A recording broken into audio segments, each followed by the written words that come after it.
الذی خلق الموت والحیات لیبلوکم ایکم احسن عملا، اللہ وہ ہے جس نے موت و زندگی کو اس لیے پیدا کیا تھا کہ وہ آزمائے کہ عمل کے اعتبار سے تم میں کون بہتر ہے، کون اچھا ہے.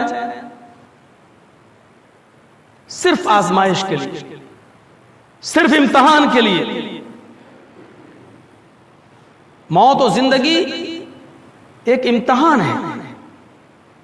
کامیاب ہونے کے لیے ہمیں اس دنیا کے اندر بھیجا گیا، اپنی زندگی کو کامیاب بنایا جائے.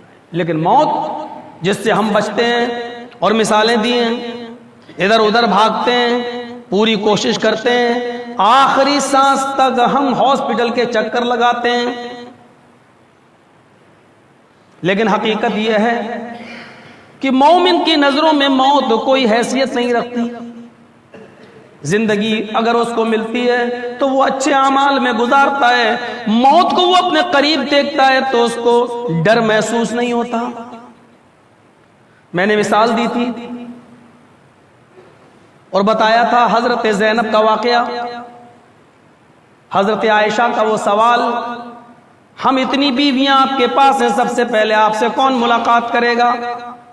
تو اللہ کے نبی نے کہا اطولکن یدن، تم میں سے جس کے ہاتھ سب سے زیادہ لمبے ہوں گے. حضرت عائشہ ایک لکڑی لائیں اور سب کے ہاتھ ناپنے لگیں. حضرت سودا کے ہاتھ سب سے زیادہ لمبے نظر آئے، مبارکباد دینے لگیں، اے سودا تو کتنی خوش نصیب ہے. دیکھو نبی اکرم نے کہا جس کے ہاتھ زیادہ لمبے ہوں گے وہ سب سے پہلے ملاقات ہوگی اس کی، یعنی وہ ہم سے سب سے پہلے ملے گا. سودا بھی خوش تھی. لیکن جب انتقال ہوا، نبی اکرم کے رخصت ہونے کے بعد نبی کی بیویوں میں سب سے پہلے جو نبی کے پاس گئیں، اللہ کو پیاری ہوئی، وہ حضرت زینب تھی. زینب بعد میں پتا چلا کہ ہاتھ لمبے سے مراد لمبائی و چوڑائی میں نہیں، بلکہ صدقہ و خیرات کرنے میں، اللہ کی راہ میں مال خرچ کرنے میں زینب سب سے آگے تھی. آئیے میں موت آپ کو بتاتا ہوں. جب کسی مومن کی نظر میں جب وہ اپنے سامنے موت کو دیکھتا ہے تو اس وقت اس کی چہرے پر کیسی خوشی ہوتی ہے. اللہ کے نبی صلی اللہ علیہ وسلم مرض الموت کے اندر مبتلا ہیں.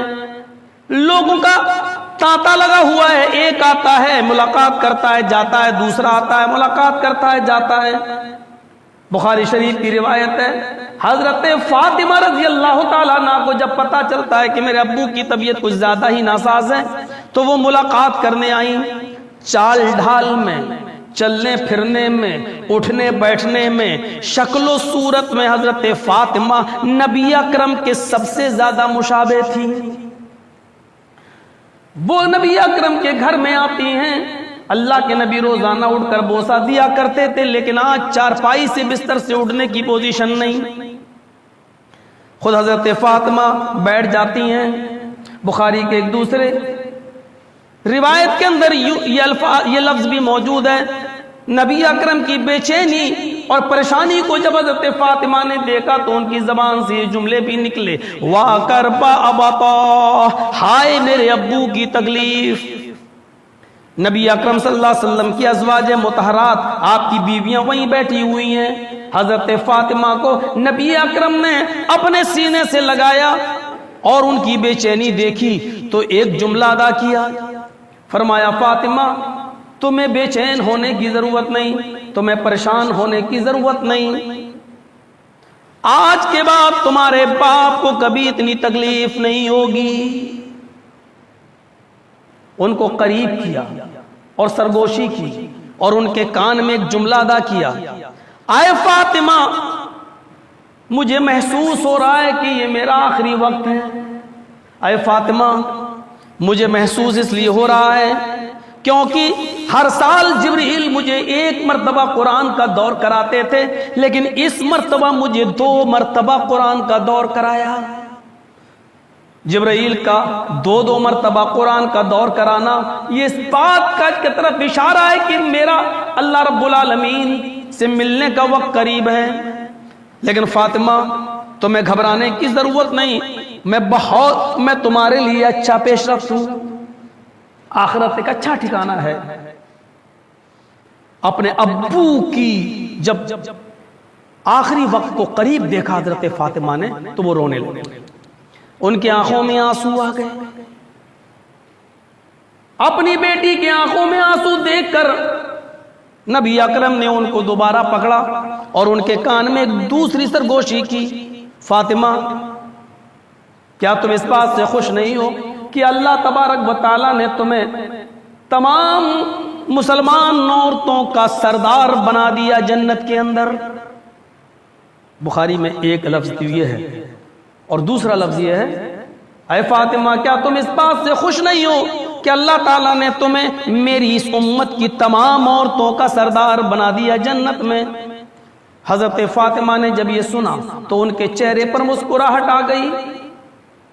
پھر نبی اکرم نے ان کو اور قریب کیا، پھر ان کے کان میں ایک اور سرگوشی کی۔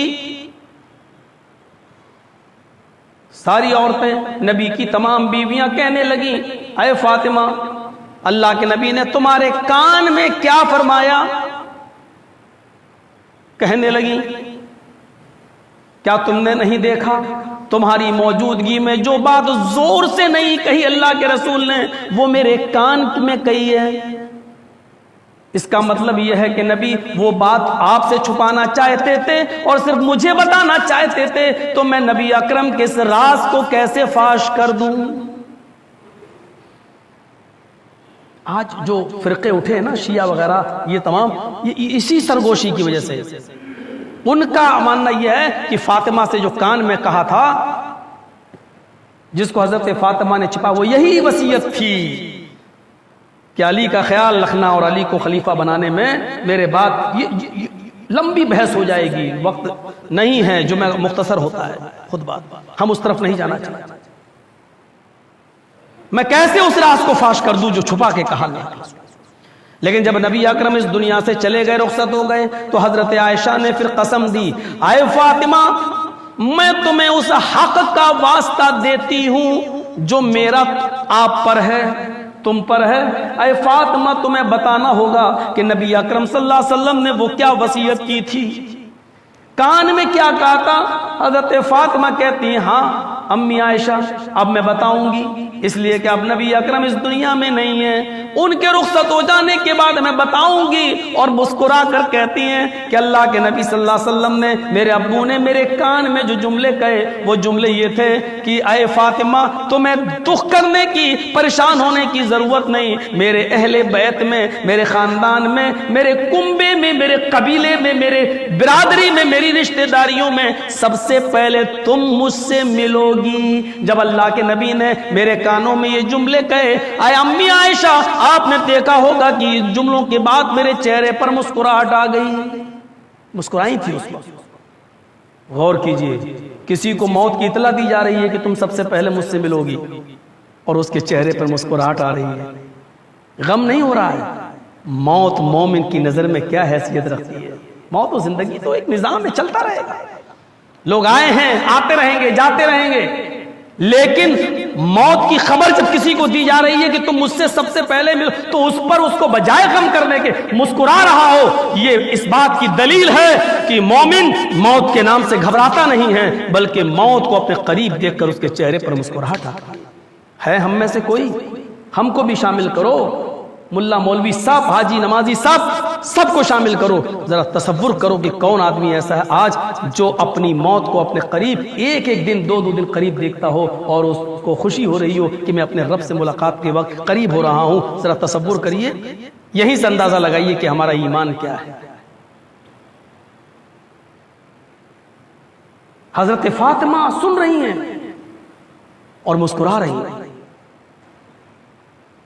نبی اکرم جب اس دنیا سے رخصت ہو جاتے ہیں تو ایک تاریخی مرثیہ جو حضرت فاطمہ نے پڑھا تھا وہ حدیث کی کتابوں میں موجود ہے۔ غم کیا ہے، غم کرنا کوئی بری چیز نہیں ہے، لیکن غم کے اندر جاہلیت کے نعرے لگانا وہ غلط چیز ہے۔ حضرت فاطمہ نے غم کا اظہار ان الفاظوں میں کیا تھا، ان لفظوں میں کیا تھا، یا ابتی، اے ابو جان، وا کربا یا ابتا، ہائے میرے ابو، منا جا برب بنتا، آپ کو آپ کے رب نے بلایا اور آپ چلے گئے۔